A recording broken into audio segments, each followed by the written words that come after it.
Are you thinking about using one of these tools on your dog? Well, this is a prong collar and this is the right video for you. I am going to be explaining how we use a prong collar, why we use a prong collar, tips, techniques, how to fit it on your dog, everything you need to know. Watch the video all the way through to the end. It's really helpful. Make sure you do it properly. So before we show you exactly how to use a prong collar, I need you to understand why we use a prong collar and why they are such an effective tool if used properly. It's a lot easier for a lot of people to understand visually, so I've made a little graph for you guys. On the x-axis, we have pressure, and on the y, it's perception, the perception that the dog feels. And this is our dog, right? So, let's find a happy medium. Some dogs, their correction level is going to be right there, where pretty much pressure meets perception, right? The pressure we give meets perception. Medium dogs, larger dogs are gonna be up here, smaller dogs are gonna be down here. Also different distraction levels. A larger dog with a very low distraction level, their correction might just need to be right here. A smaller dog in a very high distraction environment might need to be somewhere up here. So with a prong collar, the awesome part of that is we can give a correction here. We can also give a correction here. We have both sides of it, and this is why we need to use them responsibly. We can give a correction at any part, at any level.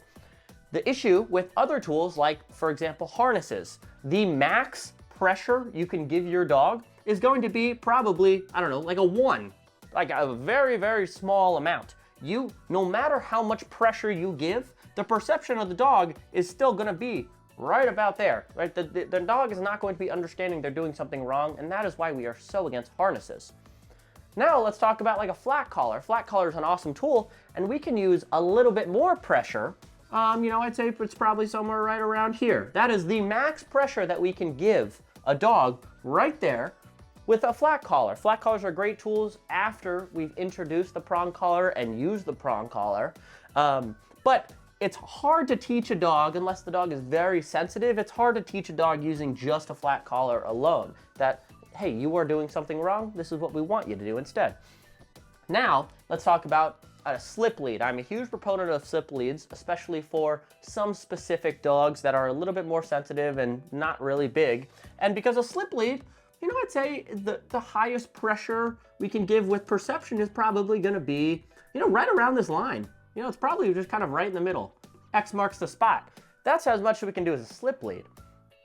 But the benefit of the prong collar, as I mentioned, is you can give a correction here at harness max level, at slip lead max level, or way up here if you have a 150-pound dog or it's a crazy distraction environment. So you need to understand why we use a prong collar. It's really important, and it's really important that you use them properly, because if your dog needs a correction right here, but you give a correction up here, all you're doing is going to be scaring your dog and punishing your dog unnecessarily, and your dog is going to shut down. So it's important that you understand this and why prong collars is so effective if used properly. Let's move on to the next part.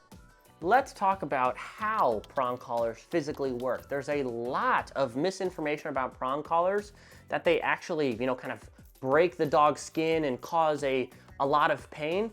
They can totally cause a lot of pain if used incorrectly, but the whole idea of a prong collar is you connect the leash to either 1 or 2 points, and when you give a correction, the correction is, let's get it on my hand, the correction is the actual behavior of the prong collar tightening down, right? It is bringing all of the pressure from your leash that you're giving your dog into these points, however many points you have. Each prong has 2 connecting points. They're not sharp. In fact, they're actually pretty dull on the end.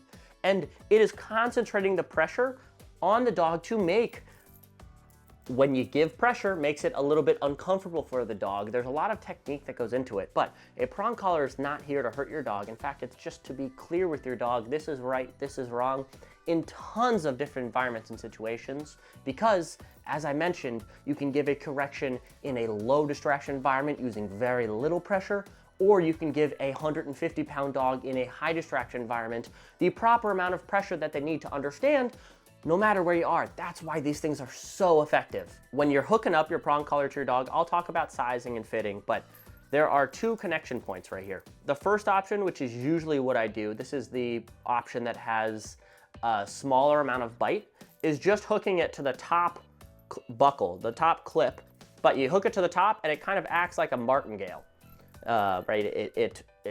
The correction is also it closing in a little bit, just like a martingale flat collar. The second option, which has a little bit more bite, is going to be hooking it to both rings at the same time, and then it's more like it's more of a blunt correction, right? It is putting all of that pressure into the prong. So you kind of have two options with that. Let's now talk about how we fit a prong collar on our dog. Prong collars are also known as pinch collars, and not because they pinch the dog's skin or break the dog's skin, but you pinch a prong to get it out. If you're sweating, you're doing it wrong. It is very easy. You pinch it to put it together. You pinch, put it in, boom, we got a prong in. And to adjust the size, what we do is we take them out. Let's see how it fits on my personal dog, Kona. So this is probably maybe one prong too big. So in order to fit it properly, what we're gonna do is we are just going to pop one prong out. I'm going to pinch it and pop it out. Very easy. And we'll put it down. Let's now try, see how it fits on her. Get her over. You know, in fact, still think that we are about a prong too big. Oftentimes it takes a little bit of trial and error, but another thing to talk about while we're here is if I were to take another prong out of this side that I've already taken two out of, there is this handy dandy plate in the middle which disperses all of the prongs in each direction. So you can kind of see that the prongs are reversed. What we need to do is now take a prong out of the side that's a little bit longer so that plate always is in the middle of the dog's neck. If the plate is over here and one side has 2 and the other side has 8 prongs, you're doing it wrong. So we'll take a prong out of that side now. Take it out. Let's see how this fits. Another really helpful thing when you're putting it on your dog, it should ride snug, not tight. You shouldn't be able to slide it off their head, right, you know, over their head. But it should ride pretty snug where there's a little bit of wiggle room, but when you're on your walks, it doesn't wiggle around. So as you can see here with my dog Kona, I can pretty easily wiggle it around her neck. That's telling me that it is still a little bit too big for her. So what we'll do is we're gonna try taking 2 of them out this time. We're gonna take one out on each side. We'll take that prong out. And then we're gonna take one out on this side. There we go. Let's see how this fits now.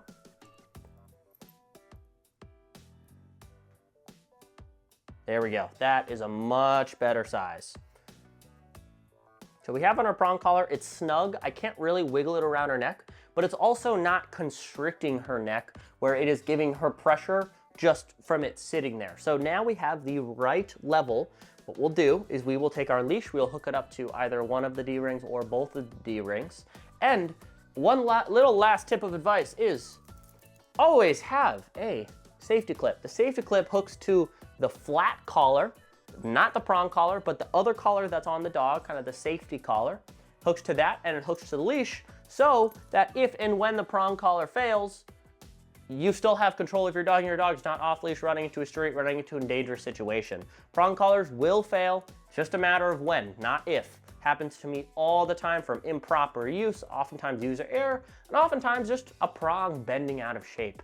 Another thing that I want to talk to you briefly about is what prong collars should your dog use? The vast majority of applications should use a 2.25 millimeter prong collar. When we are talking about a 2.25, it is not the size of the prongs. What it is actually the gauge of the wire inside the prong. So a bigger prong collar, a 3.0, is going to be a thicker gauge. The prongs inherently are going to be bigger, but the gauge is just a lot thicker. On vast majority of dogs between 10 and 70, 80, 90 pounds, we use a 2.25, right? It all depends on the dog. Some bigger dogs will use a 2.25, but if you get into dogs that are above 70 pounds or so, you run a much greater risk of pulling a prong, the prong failing, and you not having the prong collar, so it's really important to always have the safe clip. But most applications use a Hermspringer 2.25. Link is in the description below. Might help you out. So the next thing we're gonna be doing is introducing our dog properly to that pressure. We can't just take a prong collar, slap it on our dog and expect them to understand, anything, right? We have to give them an outlet to turn it off, and we have to teach them. So in a relatively low distraction environment, this could be in your living room, this could be on a street where nothing's going on. Yes, what we want to do is apply a little bit of pressure and reward with very high value treats. We're going to wait for Kona, my dog, to get distracted. She hasn't been on a prong collar in probably, I don't know, 2 years or so, but you're free. When she gets distracted, she wants the hot dogs now, right? But we are going to apply pressure. Yes. And when she comes back to us, that's when we reward. We have to practice this for at least a couple minutes, at least with the vast majority of dogs, so that they understand, oh, pressure, yes. When you feel pressure, you come back to me, that should be the automatic response. If we don't do this and we just correct a dog, yes. What our dog is going to do is they're gonna have no way to turn it off and they're gonna freak out. We need to give them an outlet to turn the pressure off. So take a couple minutes. Yes. Use a little bit of pressure, enough pressure where your dog looks at you and understands you. And then we, right, you know, once they feel the pressure, they come back to us. We can encourage them to come back to us. You know, really just make sure that they understand. And this is a really good exercise for dogs that just constantly pull on a leash, is just stand in a, you know, little maybe 10 by 10 area and, you know, just kind of walk around in circles. And when your dog gets distracted, too distracted, and they, you know, aren't paying attention to you, yes, that's when we reward. So introduce your dog properly to an e-collar. Let's now talk about proper leash pressure using a prong collar. Now we are going to talk about proper leash pressure with your dog. It's raining out now. Look at what I do for you guys, right? I'm out here in the rain getting all wet just so you guys can understand how to teach your dog not to pull on a leash and, you know, a lot of other things. But when we have our dog hooked up to a prong collar or any other tool, a harness, flat collar, slip lead, whatever you're hooking your dog up to, you have to use proper leash pressure. When nothing is going on, the leash should be loose. There should be slack in the leash, and the process of giving a correction or pressure is a pop. That's what it is. It is not about the size of the pop. It's a lot more about the technique. It is a quick pop. That's all it is, and that's what you should be doing with your dog. Oftentimes people will walk outside and their dog is already from the bat pulling on a leash. Well, if the leash is tight, you're doing something wrong and you already did something wrong. What we have to do before our dog pulls on a leash is have slack on the leash. The second that they start pulling, what we do, right before they get to the end leash, that's when they get a pop. This doesn't matter if they have a flat collar, prong collar, any single tool. What we need to do is use proper leash pressure. Before the dog gets to the end of the leash, the activity of a correction and telling the dog no, this is wrong is a pop. And of course, after we give that little pop, we encourage the dog to come back to us and reward the dog. It is not when the leash is tight, we're not pulling. Once the leash is tight, if the leash is tight, it's already too late and we have to move forward to give a pop. That's what it is. The leash is sliding around a little bit, but hopefully you guys get the idea, right? We're walking, the dog, you know, we have a slack leash, the dog starts getting to the end of the leash, end of the leash, end of the leash. Right before it's tight, that's when we give the pop. Not once it's tight. If the leash is already tight ever and we are just pulling our dog back, well, our dog is not understanding anything. In fact, we are encouraging our dog to. I'm gonna make this extremely clear, the only time the leash should ever be tight with any dog ever is the activity of the pop. That's when the leash should be tight. If your dog is, and it's hard for owners often to notice it because, you know, when I work with owners don't even realize they're doing it, but we should not be pulling our dog around. We're walking, the dog gets to the end of the leash, they realize the leash is tight, and then a second later they try to correct, and they're just yanking their dog back. The dog's not understanding that, and it's actually encouraging your dog to pull more. Before the leash gets tight, you have to be really, really conscious of it. That's when we give the pop. That is proper leash pressure. Now, let's show you with a live, living dog. Let's get into it. All right, now let's give a live demonstration with a dog. This is my dog. We used a prong collar on her for a couple weeks when she was a puppy, when she was a bit younger, but what we're doing here, she now understands she can't pull on a leash, right? Right now we're loose leash walking, and this should be the first thing that you do, teach loose leash walking. To do that, we use sudden stops. Yes. We are encouraging behaviors. We are making this a positive thing. If we're just giving corrections and not giving our dog an outlet, they're not gonna understand it and it's not gonna be positive. It's a positive tool, yes.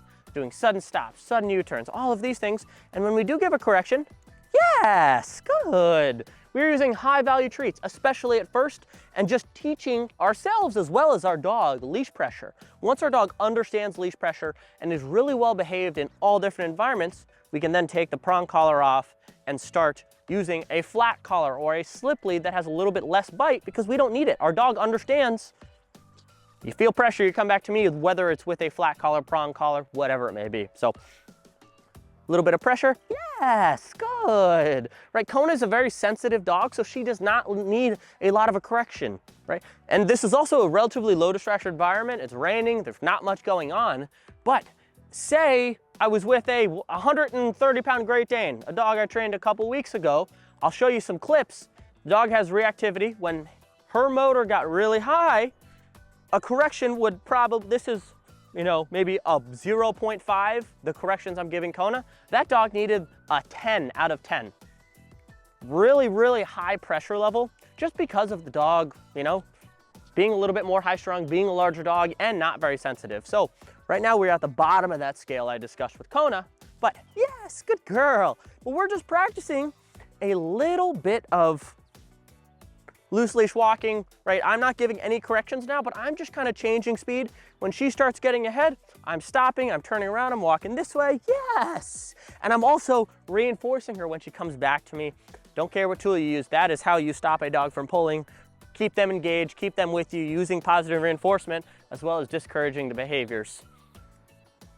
Found this video helpful, hit the subscribe button. Let me know if you have any questions in the comments below.